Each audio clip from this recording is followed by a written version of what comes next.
to the James Weldon Johnson Leadership Academy. My name is Kara Jones, and I'm so honored to be here as your host, joining the entire nation today celebrating service in honor of Dr. Martin Luther King Jr. And we are so lucky to have some special performances here today, to have all of you joining us here in this room, as well as from all over the country. This webcast will be going nationwide to similar events all around the country today. I'd like to invite, first of all, Maggie Jones, who is the Executive Director of the Youth Hands-On Network up. Maggie, if you could arrive here on stage, we'd like to ask you a few questions about this event today and what's going on as part of this Day of Volunteerism. So tell us a little bit about the events today. So we are out here with over 4,000 amazing volunteers to keep Dr. King's legacy of service alive and make a difference. Today it's really about the power that you have as kids to change our world. You don't have to wait until you're an adult, until you're grown up. You can go out there and do something today. We know you have great ideas and we can't wait to see how you bring them to life. Thank you. You can tell us a little bit about the many events, the many volunteers events that are going on today. So we've got about 2,000 kids out here at PS 57, one of our incredible partner schools, and another 2,500 or so over at MLK High School.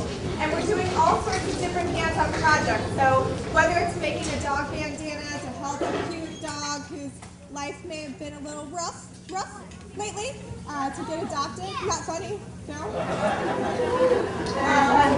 Or making fleece scarves for homes for the homeless, putting together toiletry care kits, doing projects to help benefit our environment.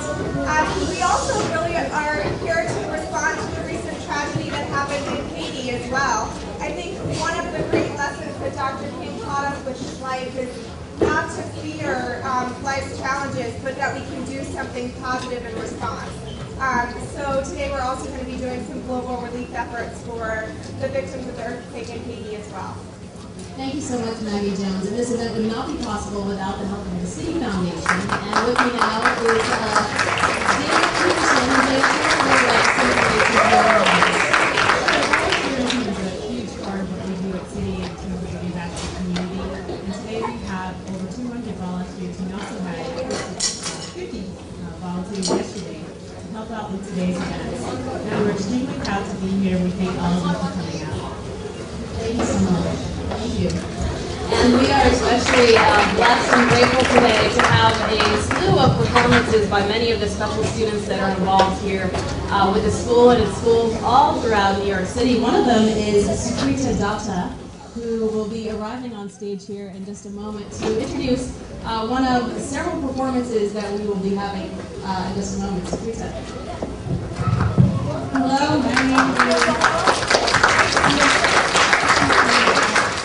Hello, my name is Sukrita Datta, and I am a 10th grader at Stuyvesant High School in New York City. I'm here today representing thousands of young people in New York City who are coming out on this special holiday to honor the legacy of Dr. King's service. Martin Luther King Jr. said, "Everybody can be great because everybody can serve." Today, we are doing just that. Working together, we can make a difference in our communities, help others in need, and as Gandhi said, be the change we wish to see in the world.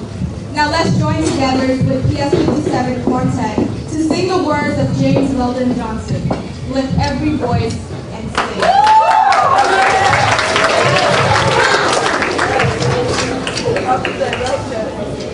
We're fourth graders at PS 57 James Weldon Johnson Leadership Academy.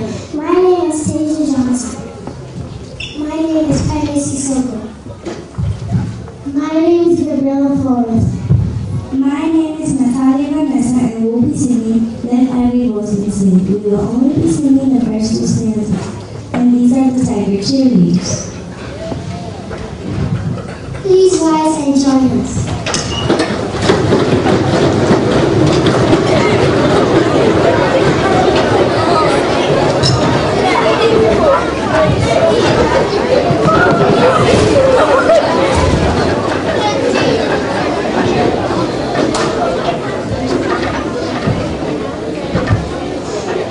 Every voice and sing till earth and heaven ring.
And Tanzila Rama, you can come out to the stage. We have a very special reading and creative performance by both of them. Please welcome them up to the stage, ladies and gentlemen.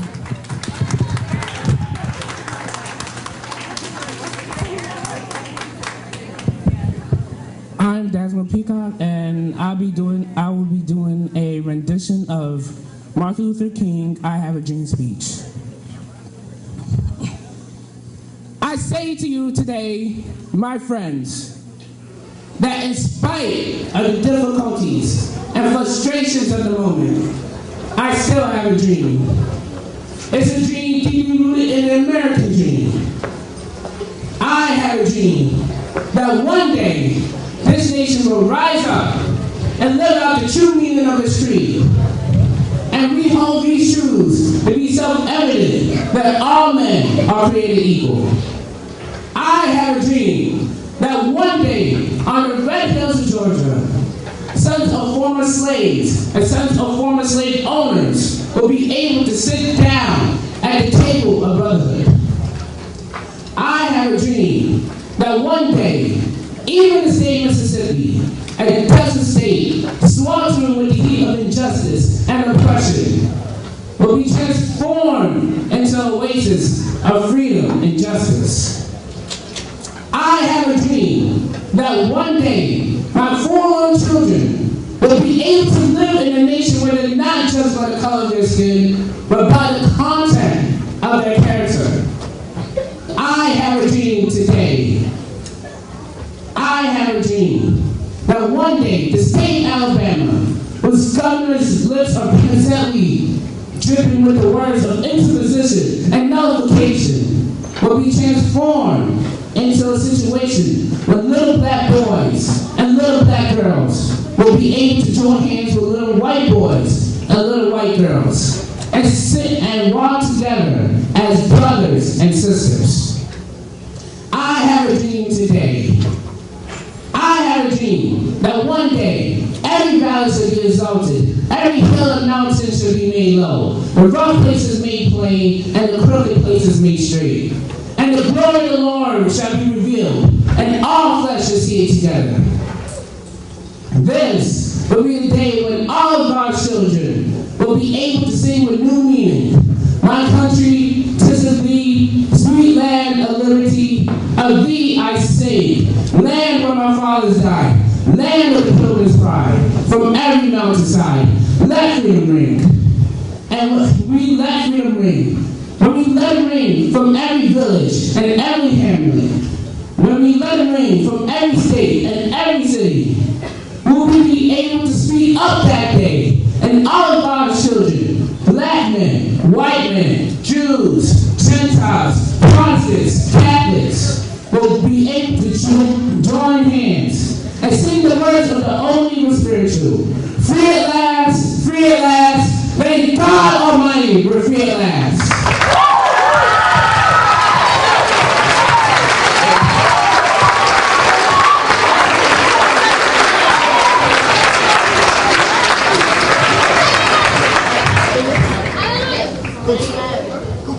My name is Angela Rahman, and I'll be reading a story that I've written. I sang on my ticket. I stood there in my torn jeans and looked overhead. There he stood, Dr. Martin Luther King Jr. He stood with a heavenly grace and acted as if the whole world was at peace. Yet, he knew the world wasn't perfect. He knew very well this nation was full of hatred. With the purity of his mind, he wanted to unite the human race. It shouldn't matter whether your parents are of a certain color or you come from a certain background. Your race should not have to affect your ability to do good for the world. A black man is as good as a white man, and a white man is as good as a black man. I believe Dr. King's philosophy and continue to stare at that ordinary human. He was a regular African-American man, but he was aiming to change the world for a better.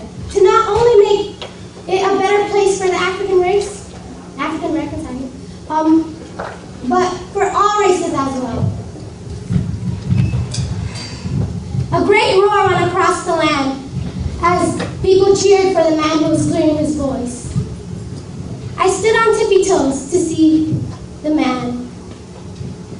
Resounding throughout the memorial, he started. There I stood, soaking up his beautiful words. The dream, the promise, the life we're living today, how all can be changed and improved for the better if we are all united. I stood on my tippy toes till the very end, till Dr. King uttered, free at last, thank God Almighty we're free at last. I knew I was part of history that day. Standing on my tippy toes throughout the whole speech, I knew I would continue that dream. I would continue Dr. King's dream and make them my own.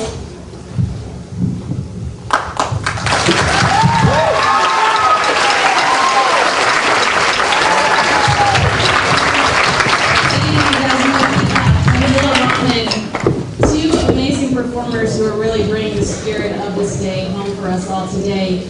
Our next performers are two special volunteers at this event today. They are Erin Cosby, the daughter of the well-known Bill and Camille Cosby, as well as Brian Collier, a also famous artist whose book, Martin's Big Words, recently won the New York Times Best Illustrated Children's Book of 2001. We'd like to invite both of them up to the stage to do a special reading here this morning.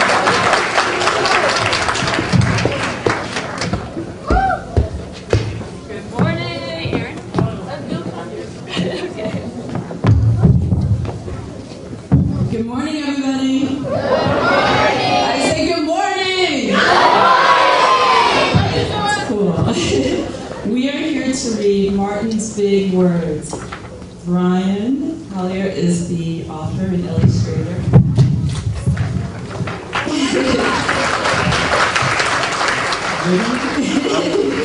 Everywhere in Martin's hometown, he saw the signs, white only. His mother said these signs were in all southern cities and towns in the United States. Every time Martin read the words, he felt bad, until he remembered what his mother told him. You are as good as anyone. In the church, Martin sang hymns. Thank you. He read from the Bible. He listened to his father preach. These words made him feel good. When I grow up, I'm going to get big words too.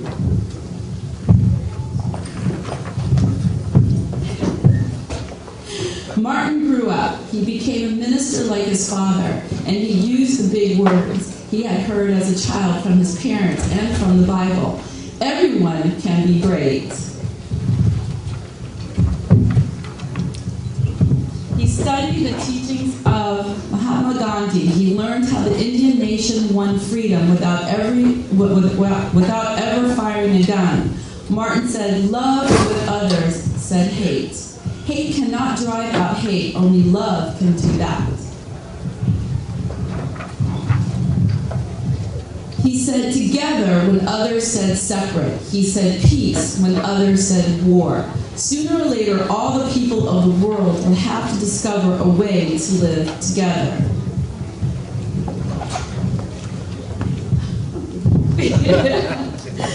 In 1955, on a cold December day in Montgomery, Alabama, Rosa Parks was coming home from work. A white man told her to get up from her seat on the bus so he could sit. She said no, and was arrested. Montgomery's black citizens learned from her arrest and made them angry. They decided not to ride the buses until they could sit anywhere they wanted. For 381 days, they walked to work and school and church. They walked in the rain and cold and in blistering heat. Martin walked with them and talked with them and sang with them and prayed with them until the white city leaders had to agree they could sit anywhere they wanted. When the history books are written, someone will say they lived black people who had the courage to stand up for their rights. In the next 10 years, black Americans all over the South protested for equal rights. Martin walked with them and talked with them and sang with them and prayed with them. White ministers told him to stop. Mayors and governors and police chiefs and judges ordered them to stop, but they kept on marching. Wait, for years I've heard the word wait. We have waited more than 340 years for our rights. They were jailed and beaten and murdered, but they kept on marching. Some black Americans wanted to fight back with their fists. Martin convinced them not to by reminding them of their power of love. Love is the key to the problems of the world. Many of white Southerners hated and feared Martin's words. A few threatened to kill him and his family. His house was bombed, his brother's house was bombed, but he refused to stop. Remember, if I am stopped, this movement will not be stopped because God is with this movement. The marches continued. More and more Americans listened to Martin's words. He shared his dreams and filled them with hope. I have a dream that one day in Alabama, little black boys and little black girls will join hands with little white boys and white girls and sisters and brothers. And after 10 years of protests and lawmakers in Washington voted to end segregation, the white-only signs in the South came down. Dr. Martin Luther King Jr. cared about all Americans. He cared about people all over the world, and people all over the world admired him. In 1964, he won the Nobel Peace Prize. He won it because he taught others to fight with words, not fists. Martin went wherever people needed help. In April 1968, he went to Memphis, Tennessee. He went to help garbage collectors who were on strike. He walked with them and talked with them and sang with them and prayed with them. And on his second day here, he was shot and he died. His big words are alive for all of us today. And thank you.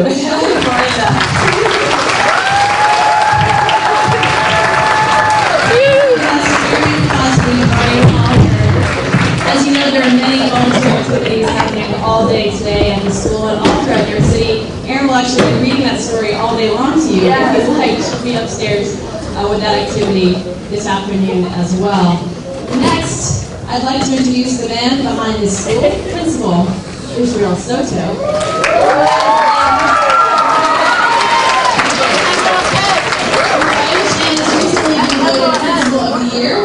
By the Youth Hands-On Network, among many other things. And Principal Soto takes center stage here. But you can speak to us just a little bit about how the values of Dr. King are being instilled here in the school. Sure. Good morning, everyone. I want to thank everyone that's here for coming out on such a special day and commemorating a very special man, a very significant man in the history of our country. Each and every morning, I wake up, and as soon as I arrive to the building, I always greet the kids by asking them how you feel. And they answer, we're fired up. I ask the teachers, how you feeling? They answer me, we're fired up. Each and every staff member is fired up at PS 57. And I was thinking about why they are fired up. And I started asking some children, why are you so fired up? And the answers that they gave me was, we're fired up about our school. We're fired up about getting smarter. We're fired up about our teachers and about our community. We're fired up about possibilities. We're fired up about dreaming because you have helped us dream. And we're fired up about making a difference in the lives of people in our community. And today I'm here to share with you what fires me up. What fires me up is about 5 years ago we met and we forged a very strong partnership with Children for Children. It fires me up because they taught this school the meaning of service. That service wasn't just a one-day deal. Service wasn't inconvenience. Service was necessary. And they taught us those values. The first time we celebrated Martin Luther King Day, I have to say I was very nervous because I did not understand the concept, nor did I understand what Children for Children stood for. But that day, that magical day, was just an incredible event for our kids, and it enlightened me tremendously. And this partnership continues now. It's been now for 5 years. We've been working together in making sure and ensuring that service, community service, becomes part of the culture, part of the fabric of PS 57. I'm fired up because I see my kids each and every day asking the question, how can we help? It fires me up when I see my middle school students who've taken time of their personal time during lunchtime to help our little ones, the first and second grade students, by mentoring them and helping them become better readers. It fires me up when we saw a very special film titled, I think, Alicia Keys' Keep a Child Alive. And these are kids that were stricken by families who were suffering from HIV. And my entire building was so touched. And those kids got fired up, and we mobilized the entire school, and we were able to raise $600 in about 2 weeks to help this organization. That fires me up. It fires me up when a kid tells me, Mr. Soto, our bathrooms are unacceptable, and we would like to get involved. And they galvanize the entire school. They galvanized the entire school, and we raised over $7,000, but it goes beyond that. They were able to make phone calls, and we were able to convince parents that had talent. And so they took it upon themselves to generate a certain amount of financial resources. We looked at parents and we said, can you help us? And so they're giving us their time, they're giving us their energy, they're giving us their financial resources to improve all of the bathrooms at PS 57. And this stemmed from that spirit of service from our kids. And last but not least, just the other day, I was so touched to see our kids mobilize once again the entire building to help the people from Haiti. We didn't ask them to do that. They knew that they had a task because that spirit of service is already embedded in our school. And so today, it fires me up to see everyone here today, giving of your time, of your energy. But it doesn't end here. We need to continue to ignite the passion for our kids to continue making a difference, and not only here in their schools, not only in their homes, but in their communities, because together we can make a difference. Martin Luther King said, everyone is great because they have the greatest within them and they have the ability to serve. So let's continue to do that and change our world in a magnificent way. Thank you so much for coming and giving me a good time.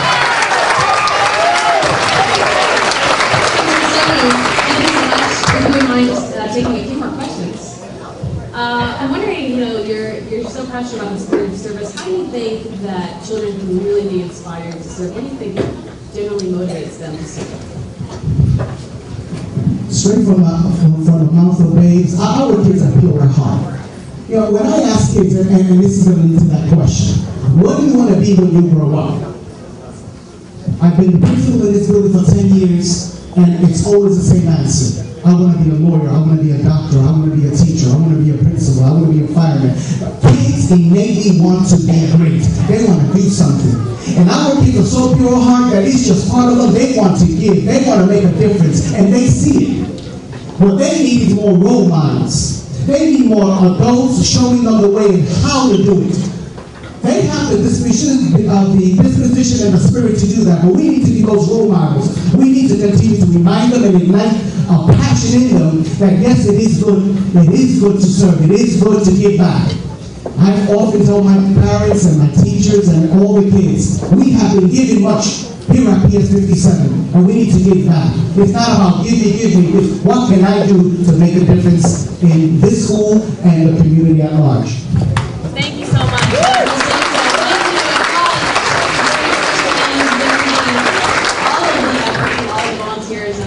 Spirit that's been motivated here at this very unique facility. Our next guest is very special here in New York City. He is not a principal, he is a chancellor of New York City Schools. His name is Joel Klein, and Chancellor Klein, we can invite you to the stage now. And we give a very warm welcome to the Chancellor of New York City Schools. And Chancellor, thanks so much for work to share with us. I always do. Good morning. Israel, first of all, I want to thank Israel and what's happening at this school. It's really a model for what's right in public education. Bold leadership committed to the complete education of the child. I've asked him many times, would he like to be promoted to another job? You know what he says to me? There's no promotion above the job I have. That's true, isn't it? Because he's all about the children. Big round of applause for Israel.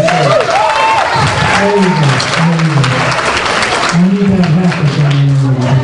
So today we're here to celebrate the memory of one of America's real heroes. This is an important day for us in public education, for us as citizens, and for us as people who care about other people, what we're talking about today, the kind of thing that Children for Children has always been about giving back.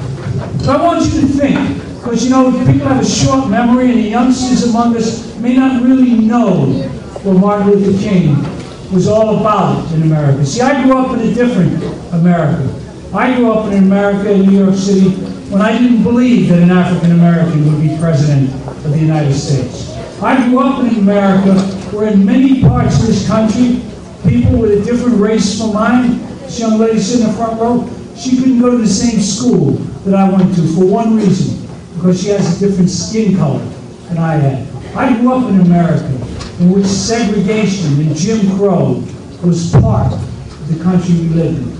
And because of Thurgood Marshall and Martin Luther King and others who came after them, who said, we will put an end to this, that it is not the color of your skin, but the content of your character that matters in America. And here we are, some 50 years after Martin Luther King made some of his greatest speeches, led some of the most important marches, and changed the face of his country. And you know what? 50 years later, his work is not yet remotely complete.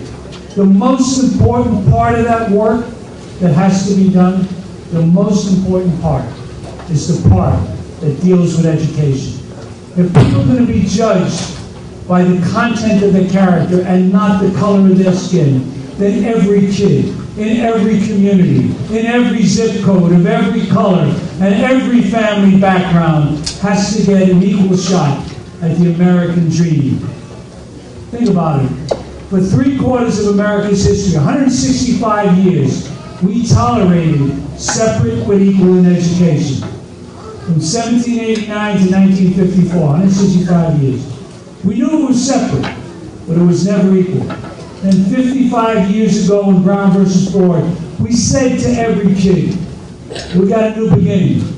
It's going to be an equal educational opportunity for every kid. And yet today, 55 years later, yet another quarter of our 220-year history, your skin color, your zip code, your family background, all too often decide the quality of an education the kid got. As long as that's the case, we haven't implemented Martin Luther King's dream. We haven't become the country we need to become. So today, first of all and most important, I want us all to commit in the memory of that great American leader, Martin Luther King, who held a mirror to our face and said, it is not the color of the skin you look at, but the character of the person you look at. That each of us will rededicate ourselves to making sure every kid, the least among us first, gets a shot at the American dream through a real educational opportunity. Now, the second thing in his honor we come here today to do and to celebrate is to make sure we remember the great words of Winston Churchill. You know, so often we talk about money and rich and this and that, and it matters in our lives. You know, Churchill, he taught us something that we all have to remember. You make a living out of what you get. You make a life out of what you give. Remember that. You make a living out of what you get. I know lots of people who have big bucks, but who are empty inside, who don't have the human connection, who don't give to others, don't go out of their way to make sure that they make their community, their school, their city, their country a better place. They look out for numero uno, themselves, but in doing so, they impoverish themselves. When we meet this year on Martin Luther King's birthday to celebrate, we come at a time where a country very close to us, where many of our citizens came from, in Haiti, is in real devastation. And that gives each one of us an opportunity to give back.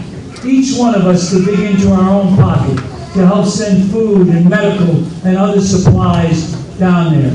So I want you again today to pledge that you're going to make those kinds of, I don't care if it's a nickel or a dime or a dollar, or if you have $1,000. Because we're very privileged people for all the tough times we're going through in this country, and we have got to be generous when our neighbors need help.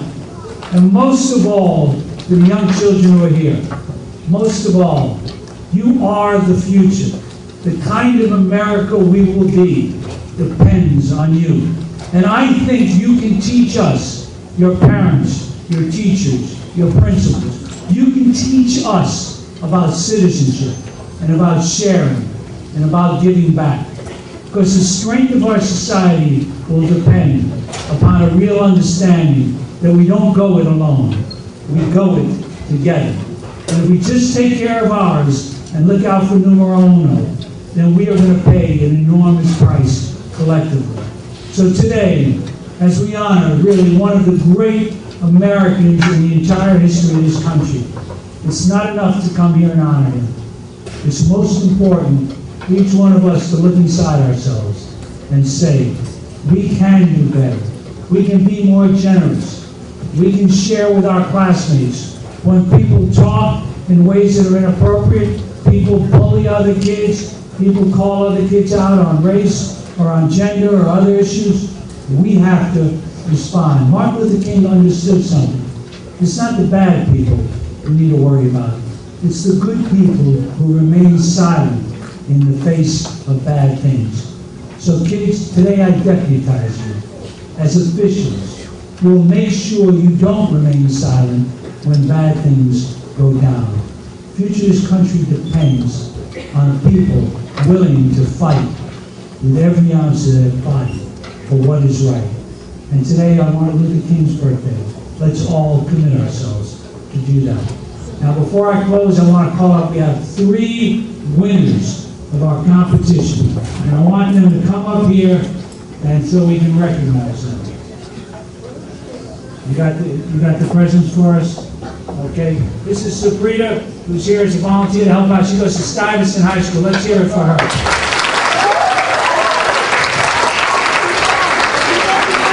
So that's what's called being a role model, right? She doesn't have to be here today. She could be home doing her thing, texting her friends, being online, whatever it is.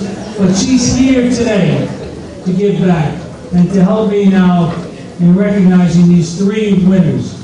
First of all, Galilea Salamanca, age 10. Galilea, are you here? Come on up.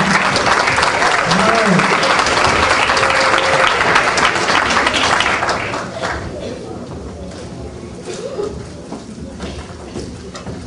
And she's winning for a picture she made called Hands. Congratulations to you.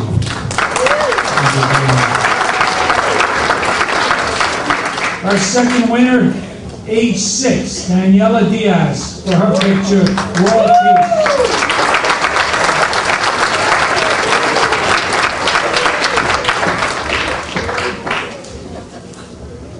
Daniela, congratulations to you. Thank you. And finally, a 10th grader for an essay called Dreams.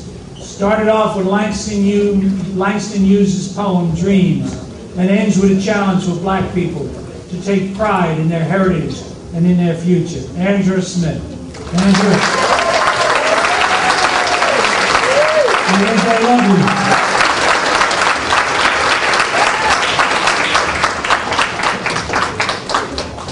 you. Once again, let's hear it for our 3 great winners here on stage today.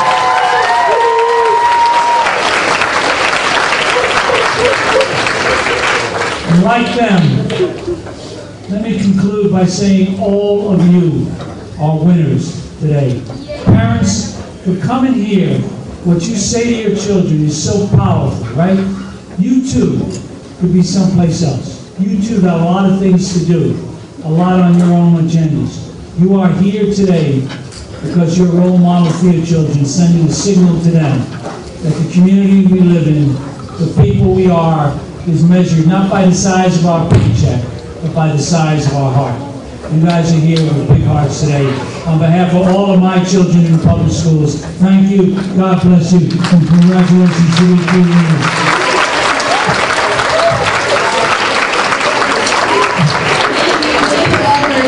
Thank you, Chancellor Klein. We actually have a few questions from our online viewers.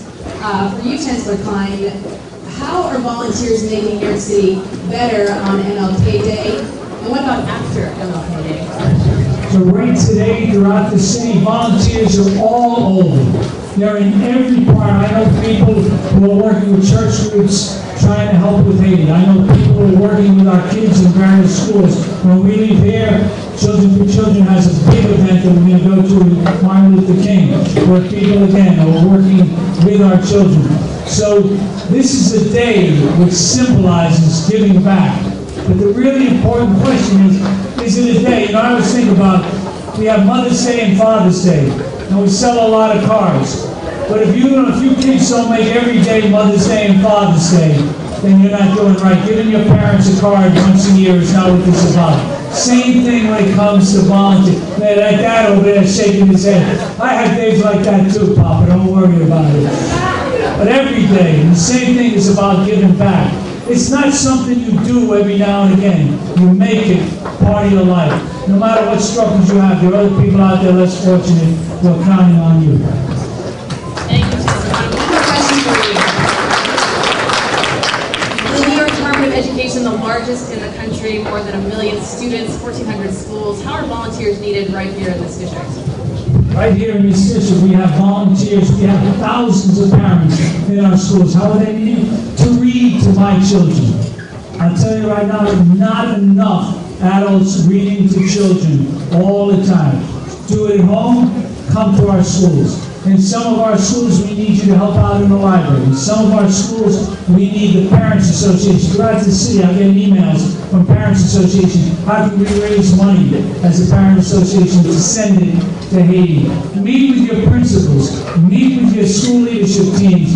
Figure out the most effective way to get the job done. Let me end on this thing from Churchill, because whenever I say it to people, 3, 6, 10 months later, they come up to me and say, I remember you said that. Because, you know, we make a living out of what we get. And everybody wants to get theirs, I get it. You know, but we make a life out of what we give. And trust me, I'm 63 years old. I grew up in public housing in New York City. I've been very fortunate in my life. I've lived in ways that are unimaginable. But when I reach down to help a child, to help that child read, to help that child grow, to help that child think, I never stand taller than when I'm reaching down. All of you, you do the same. Thank you.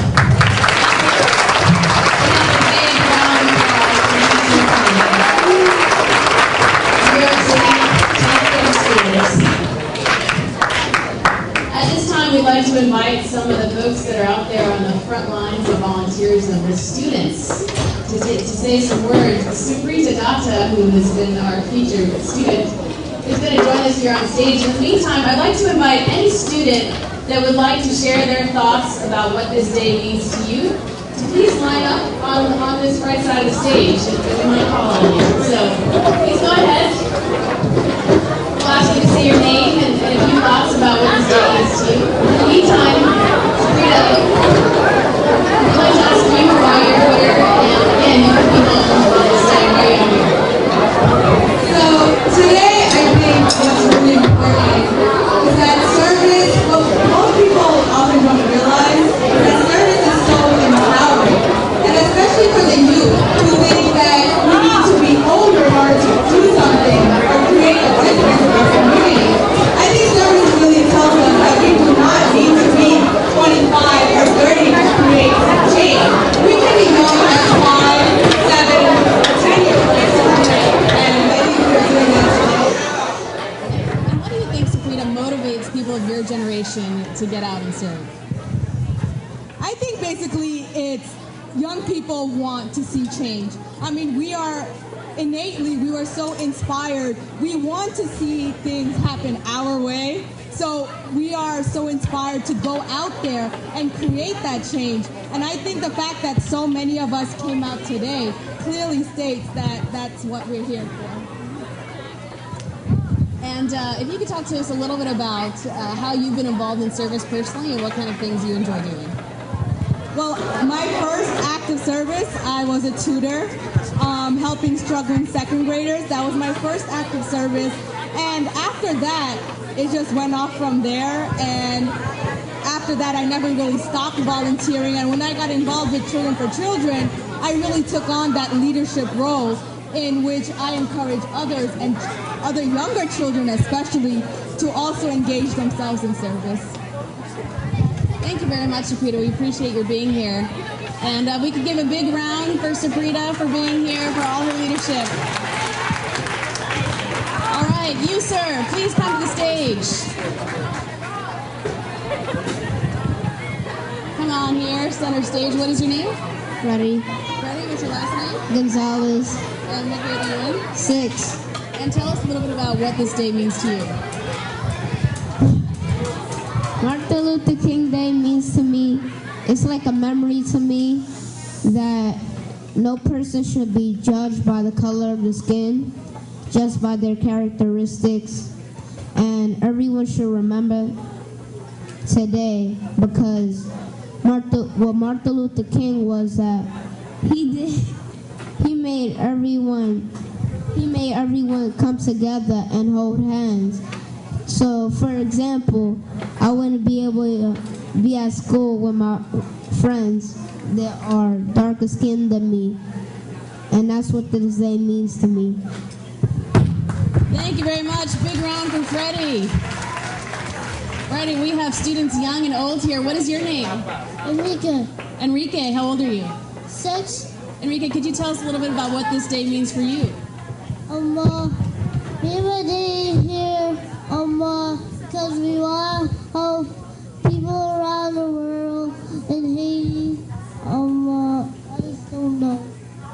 Beautiful. Thank you. Thank you. And Elizabeth, if we could have you step forward. Elizabeth, you are a volunteer here, I understand, through the school. Tell us a little bit about what you do and why you do it.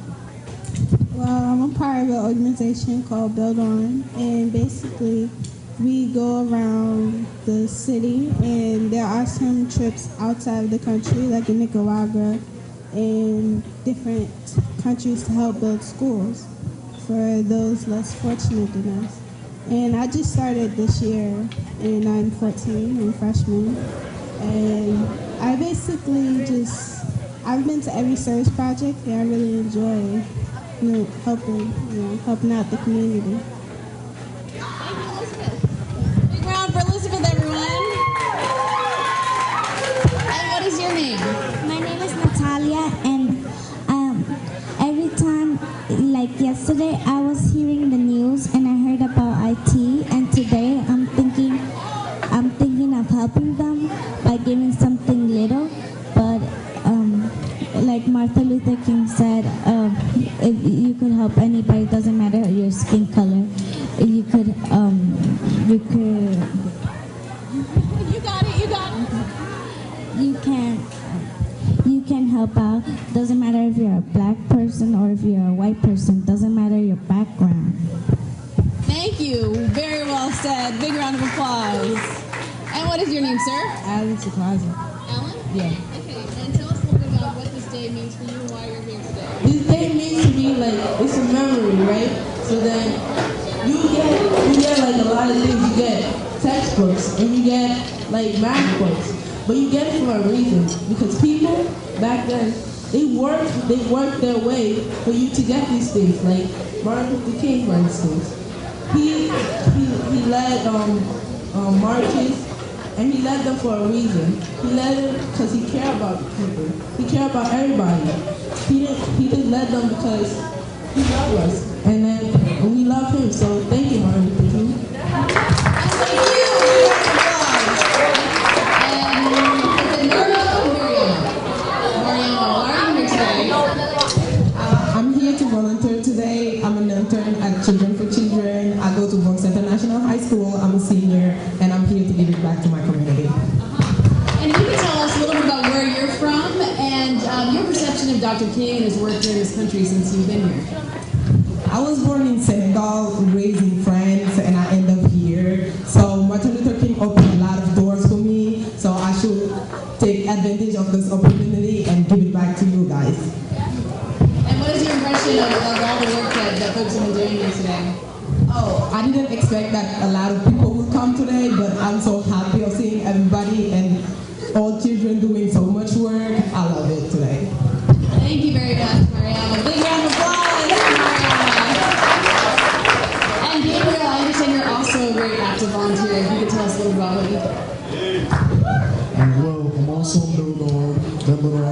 second year. My first year, I actually went on to the work to help build the school. It was me and about 13 other kids that went. We spent about 2 weeks there building. We had just gotten back. I've been to every service project we've had just about. I do a lot for community service. I came here today to help with the hands-on activities of community service. If you could tell us more about your impression of this event today, and just hearing some of the words of Dr. King and how they resonated with you. Well, I thought the event today was more effective than I thought it would have been. And I didn't think it would have been as effective as it was. I was in more setting up with like the other people, and then like 30 minutes later, the whole gym is filled with people. I mean, I feel like Martin Luther King did. So, I mean, I think the event was real effective. I think it opens up a lot of kids to learning about his work and really getting into the ideas that he's trying to teach us and really looking his dream out. And what do you think that Dr. King would say if you were here today, seeing how we all are? I think he'd been real proud. I really think that he would have been inspired that so many kids in straight time carry on his work if he been here today.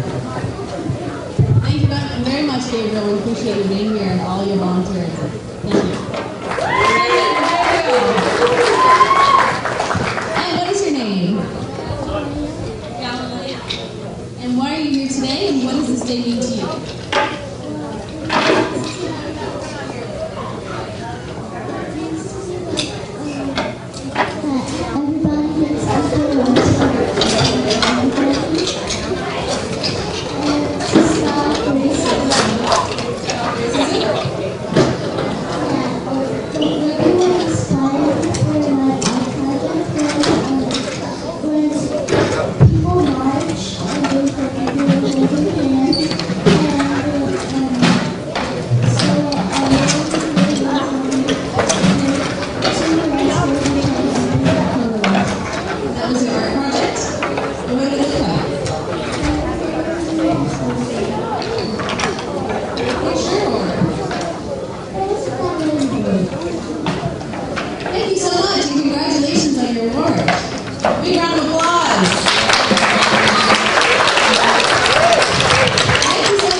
Sometimes I wish for all people have homes.